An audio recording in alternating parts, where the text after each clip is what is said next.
Ibu, Bapak, saudara-saudari, dan rekan-rekan muda, anak-anakku yang terkasih, Shalom. Salam damai sejahtera bagi para saudara sekalian. Salam berjumpa kembali dalam renungan harian Katolik. Hari ini, hari Minggu, tanggal 12 Juli tahun 2026. Hari Minggu biasa yang ke-15.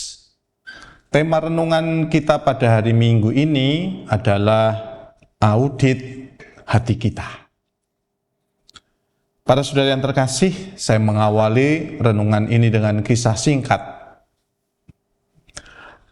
Pak Bambang memelihara burung beo yang sangat pintar. Suatu kali Pak Bambang sedang mudik. Ia menitipkan burung beo itu ke teras pastoran. Setiap kali ada umat datang ke pastoran dan juga romo lewat, burung beo itu selalu berteriak dengan lantang, "Pertobatan, bertobatlah, kerajaan Allah sudah dekat." Romo paroki sangat bangga. Wah, ini burung beo sangat Katolik dan rajin mendengarkan khotbah. Suatu hari ada seorang dewan paroki yang sedang stres karena urusan administrasi. Dan ia lewat di depan burung beo tersebut. Seperti biasa, burung beo itu berteriak, "Pertobatan, bertobatlah." Karena sedang kesal, sang dewan ini lalu membentak burung beo itu, "Diam kamu! Kamu tahu apa soal bertobat? Kamu ini cuma burung." Si beo terdiam sejenak. Ia memiringkan kepalanya, lalu membalas dengan santai, "Lah, daripada situ. Tiap hari dengar khotbah romo, tetapi keluar gereja langsung ngomongin orang." Romo yang kebetulan lewat langsung tersedak kopi hitamnya. Sindiran burung beo itu sangat akurat, sama seperti firman Tuhan hari ini yang seringkali hanya mampir di telinga tetapi gagal mampir di kelakuan. Nah, Pak saudaraku yang terkasih, mari kita mencoba merenungkan bacaan-bacaan hari ini. 3 bacaan hari ini kita mau merenungkannya. Yang pertama, Nabi Amos. Kritik pemilik kosan dan pejabat. Nabi Amos menegur orang-orang yang membenci orang yang menyatakan keadilan dan kebenaran di pengadilan. Dan mereka yang menginjak-injak orang lemah dengan pajak gandum yang mencekik. Kalau dibawa ke zaman sekarang, ini seperti menyindir orang yang hobi flexing. Hasil memeras karyawan, atau pemilik kos-kosan yang menaikkan harga sewa gila-gilaan, tetapi fasilitasnya rusak semua. Tuhan melihat ketidakadilan. Firman Tuhan bukan cuma soal rajin ke gereja pada hari Minggu, tetapi bagaimana kita memperlakukan asisten rumah tangga kita, karyawan kita, sesama rekan kerja dari hari Sabtu, dari hari Senin sampai dengan hari Sabtu. Jangan sampai kita membangun rumah dari batu pahat, simbol kemewahan, hasil ketidakjujuran, tetapi akhirnya kita tidak bisa menikmati karena hati kita tidak tenang. Lalu yang kedua, penderitaan versus kemuliaan. Enggak sebanding, sis.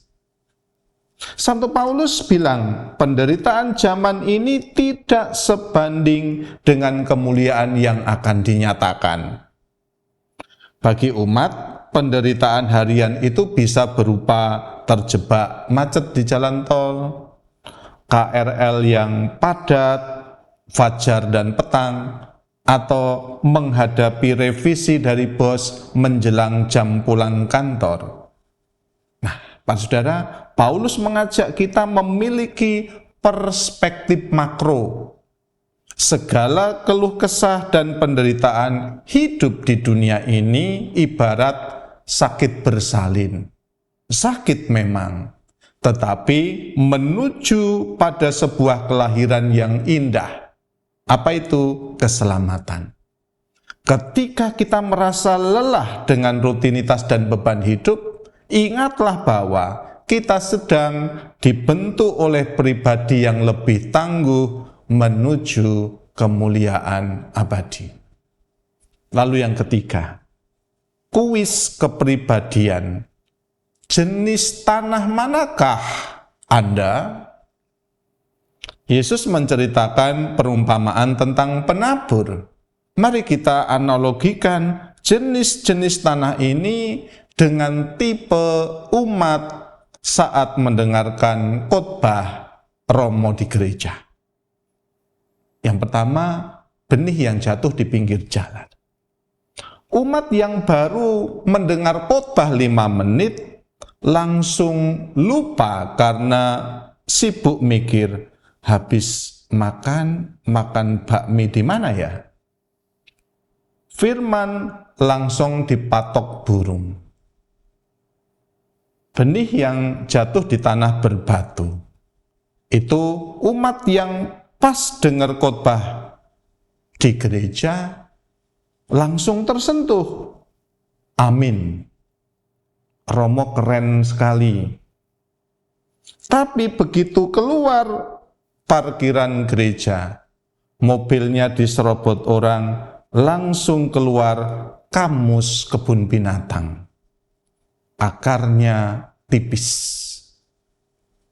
Lalu benih yang jatuh di semak duri. Itu ibarat umat yang mau tobat, tetapi langsung layu karena kepikiran tagihan pay later, cicilan rumah, dan juga gosip terbaru di grup WA. Firman terhimpit kekhawatiran dunia.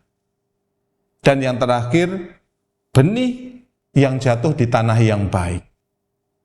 Umat yang dengerin khotbah, dicatat di otak atau di dalam HP, direnungkan saat macet, dan dipraktikkan di rumah. Hasilnya berlipat ganda. Nah, Pak Saudaraku yang terkasih dalam Kristus, benih yang ditabur itu adalah firman Tuhan. Itu selalu berkualitas super karena berasal dari Allah. Masalahnya adalah bukan pada benihnya, melainkan pada hati kita, tanahnya. Tuhan tidak pernah lelah menabur kebaikan dalam hati kita. Namun kita perlu menyediakan waktu dan ruang batin untuk membersihkan batu-batu egoisme kita dan semak duri kekhawatiran agar firman itu bisa berbuah. Hari Minggu ini, Yesus mengajak kita untuk melakukan audit hati. Apa itu? Yang pertama, gemburkan tanah hati kita. Luangkan waktu minimal 5-10 menit sehari tanpa gadget untuk sekedar bersyukur dan membaca kitab suci. Jangan biarkan firman Tuhan itu mental begitu saja, karena hati kita terlalu keras oleh dendam dan kekecewaan. Lalu yang kedua, singkirkan semak duri kekhawatiran.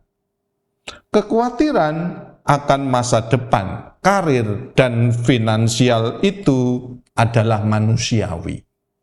Namun jika kekhawatiran itu sampai mencekik iman kita, hingga kita menghalalkan segala cara, seperti yang ditegur Nabi Amos, maka kita sedang merusak diri kita sendiri.